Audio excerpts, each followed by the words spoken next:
nakapandaya nga siya na hindi pa siya nakaupong first drug pusher lady of the Philippines. Kayong pa kaya na siya na kontrolado niya si George Garcia. Yeah. So, there's one thing that I would like to add.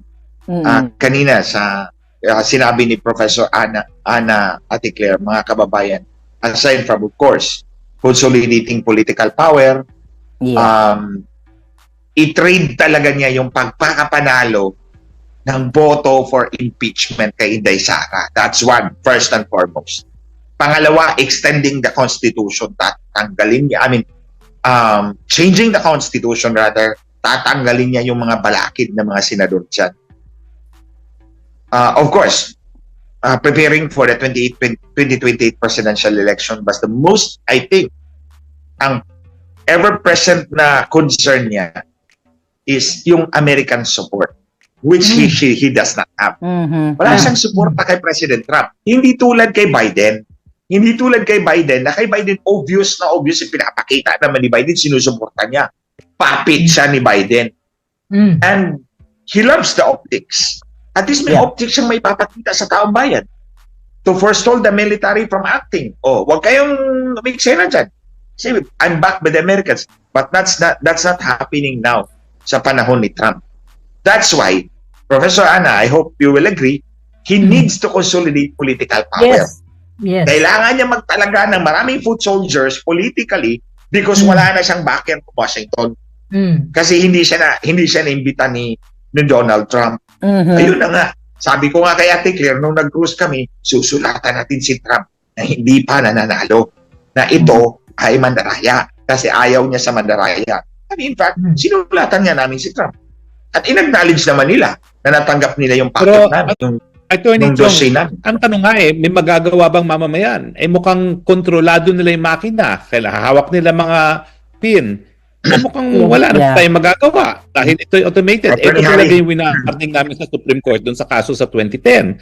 At mukhang nangyayari. Nangyari na nung nakalipas, lalo pang mangyayari ngayon. Ano dapat gawin? Siguro ito pa, idagdag ko muna to ha. Idagdag ko muna to. Okay, Most of the evidence na sinabi ko sa inyo kanina were Smartmatic. In fact, di ba, tinanong mo ako, Atty. Harry, meron ka ba sa Miro? Sabi ko, wala pa akong personal knowledge sa Miro. Kasi ito pa yung una. Pero this I can... Bago. Bago nga. Doon namang ebidensya ko nakalap ko against Smartmatic. But in one of those, marami kasing hearings akong inattend doon sa Senado. Sa Senado talaga nag-hearing. Ang alam ko, yung oval at yung pangalan ng kandidato, yung oval at yung pangalan ng kandidato, the oval is actually in terms of parang, ano ba yun, yung, ano ba tawag doon, yung positioning niya, di ba may numbers yan? Yung kung anong position ng oval corresponding to the name, it's not actually the name, but it's code. It refers to another reference table kung sino tong code na to. So kaya sinabi ko, kung dadayain tayo, pwedeng palitan yung code. Yung code, ibang pangalan. Instead of pangalan, for example, itong oval na to. Itong oval na to. I got it. Ana Malindo. Okay, sige ha. Mag-demonstrate tayo. Itong oval na to, Ana Malindog. Pero sa machine, hindi siya Ana Malindog. It's 101. So, may reference table yan na titingnan. Sino to si 101? Kung papalitan ko ng Glenn Chong, yung boto mo akin. Yes, diba? Gets ko. Okay, that's one. That's one. I got it. Okay, you get it, ha? Balikan ko ulit, ha? Itong oval na to, meron niya siyang kanong column to, line. Diba? Line, column. Tapos yung pangalan mo sa balota, Professor Ana Malindog. Pero hindi yan doon sa makina. It's code. For example, ang code na naka-assign sa'yo is 101. So, yung makina will refer to another table. Sino to si 101? Because that's standard. Dapat doon. Sino to si 101? So, sasabihin naman kayo si Professor Ana Malindog yan. Pero kung papalitan ko yung reference table, yung 101, si Glenn Chong yan. Yung boto mo, akin. Diba? Okay. I know na itong Miro ngayon, is using exactly the same procedure. Oh, So, my We are God. exactly dealing with the same system. It's the Yun same yung system, gusto ko. different name. Although yung information ko is about Smartmatic, it does not actually look at the names but a code, and then kailangan mo mag-refer to another reference table para ma-decode mo kung sino to. It's exactly the same system that Smartmatic is using, and I addressed this to George Garcia. George, alam mo kung anong pinagsasabi ko. Alam mo kung anong pinagsasabi ko. Madaldal ka kasi, George. Madaldal ka kasi. Na-pick up namin doon sa isa mong dal. So, nakita namin, ito pala.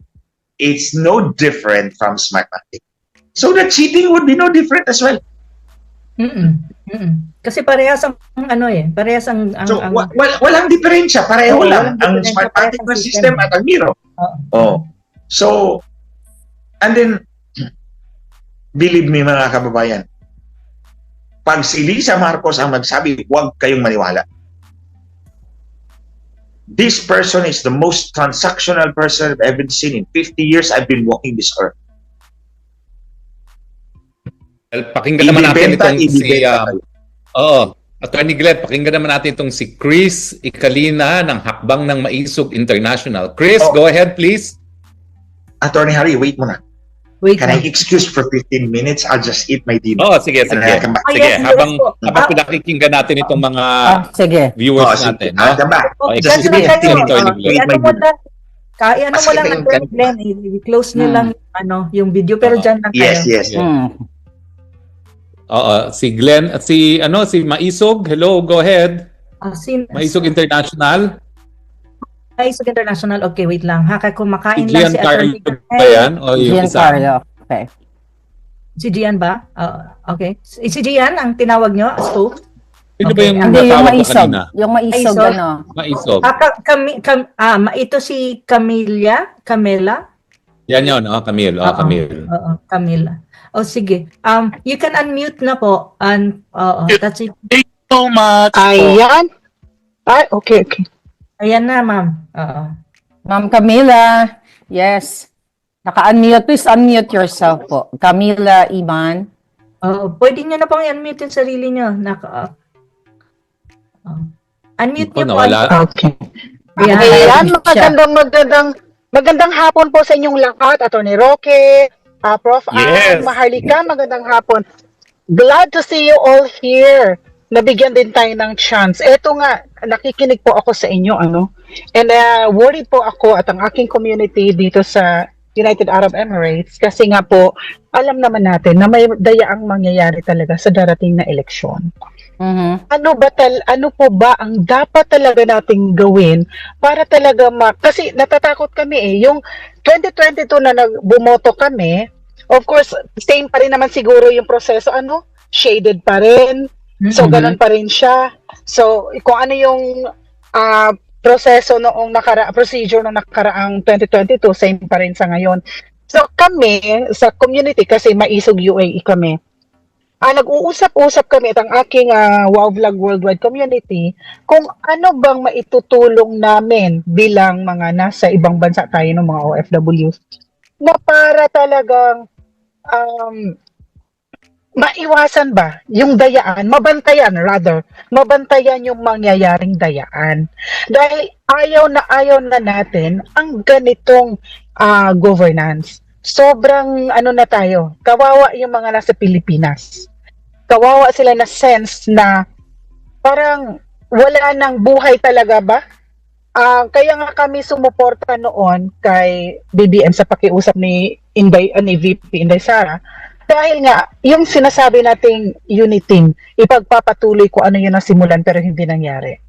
Okay, so sobrang ang term nga namin dito, grabe madam, nabudol tayong lahat. Alam naman natin, nabudol tayo.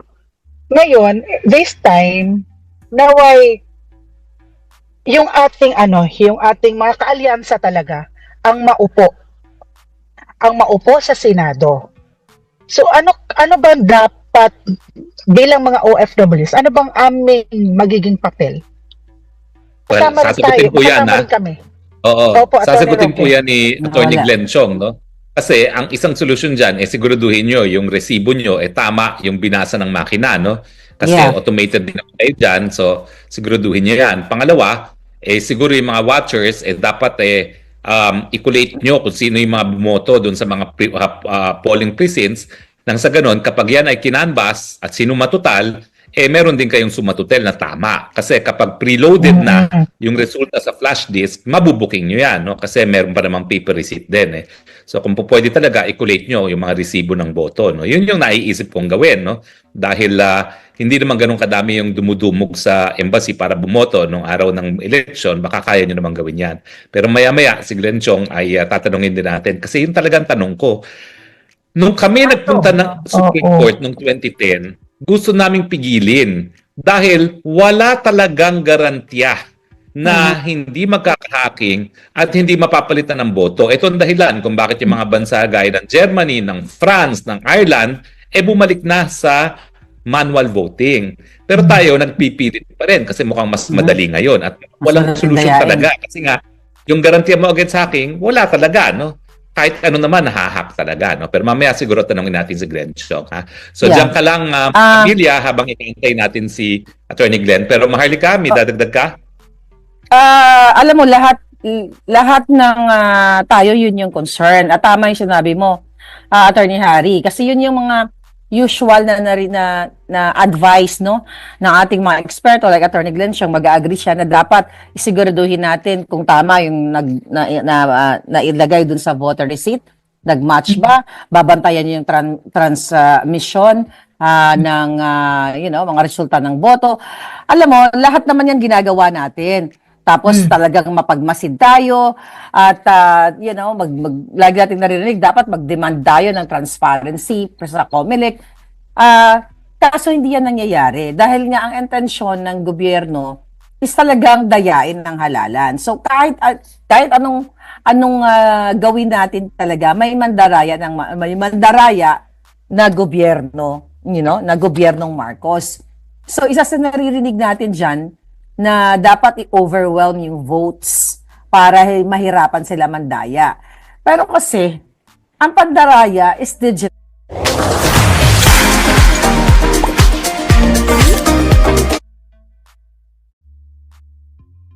Nakikita. Electronic siya eh. Oo. Electronics, hindi Digital natin, yan eh. like tayo mga common tao na hindi naman tayo magaling sa mga ganyan, at nagpapasalamat tayo na may mga katulad ni Attorney Respicio, Attorney Glenn Chong, na nagpapaliwanag sa taong bayan yung mga posibleng hacking o posibleng pandaraya. Kaya lagi kong inuulit-ulit na 100% mandadaya sila.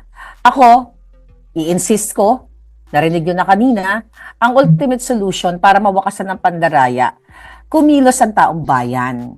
Hindi lang dun sa pandaraya na issue natin, sa nangyayari sa atin ngayon sa Pilipinas, na tapusin na tong gobyerno ni Bangag.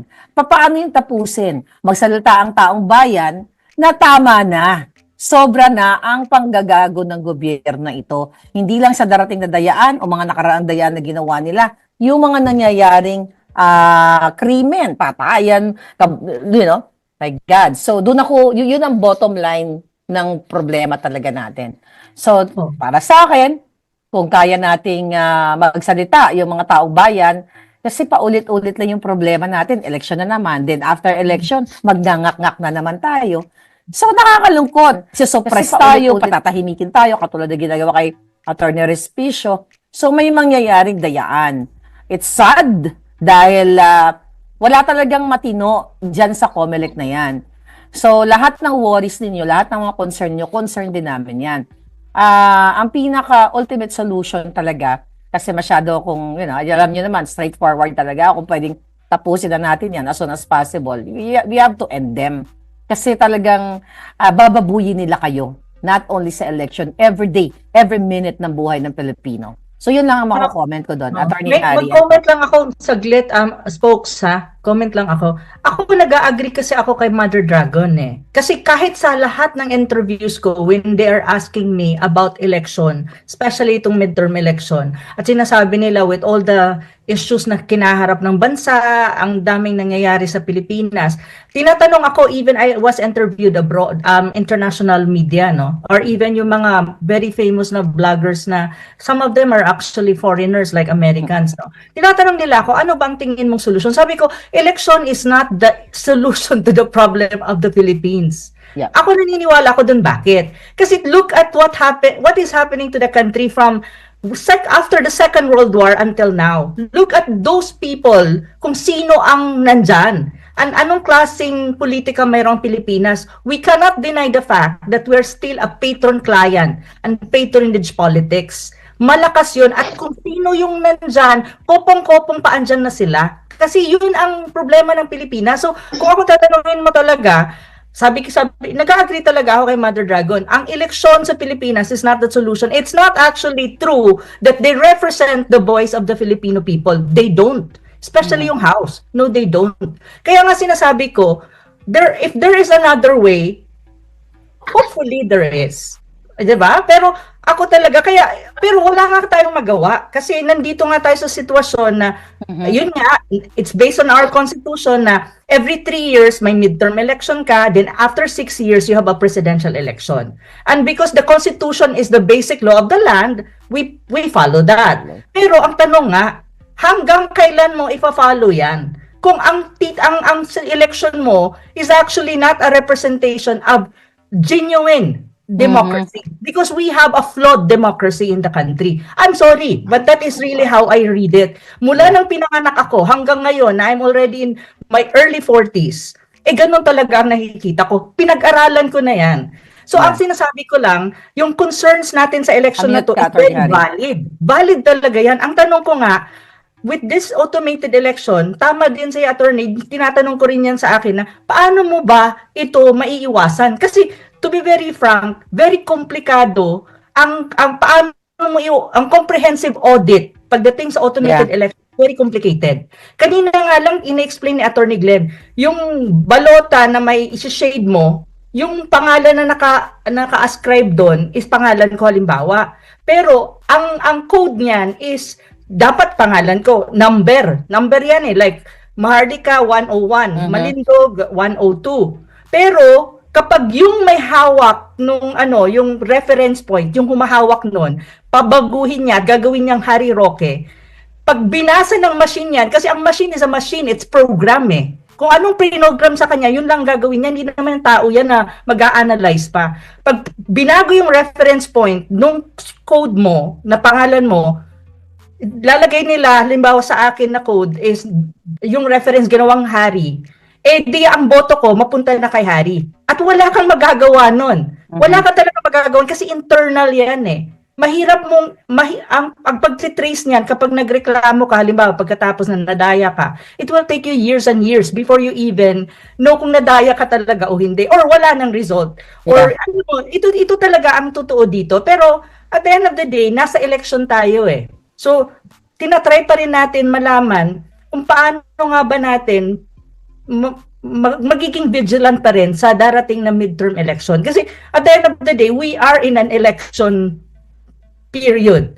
Wala na magagawa ni Mother Dragon kung ayaw namin sa election eh. Yeah, nakamute ka, Sari. Oo, diba? Nakamute. At ni Harry, kailangan yan mo. Kaya nga kung matatandaan kaya ang ninyo. sumatotal kasi, para magkaroon ng credible na eleksyon, kinakailangan yung mga namamahala, magpapatakbo din ng eleksyon, yung magpapatupad ng batas sa eleksyon, hindi lang ang COMELEC, kundi ang gobyerno mismo, ay kapani-kapaniwala rin. No? So mukhang yun ang mensahe natin. Ang problema nga is, sa kasaysayan natin, ha? Yung unang people power, nagsimula yan dahil sa dayaan sa eleksyon. Naalala nyo ba yung snap election ni Marcos? At yung nag-walk out, yung mga tabulators na talagang alam nilang linuluto ang resulta. So nag-walk out sila. At dahil nawalan na nga ng tiwala ang tao sa proseso ng eleksyon dahil dinaya, ayun, gumana na ang people power.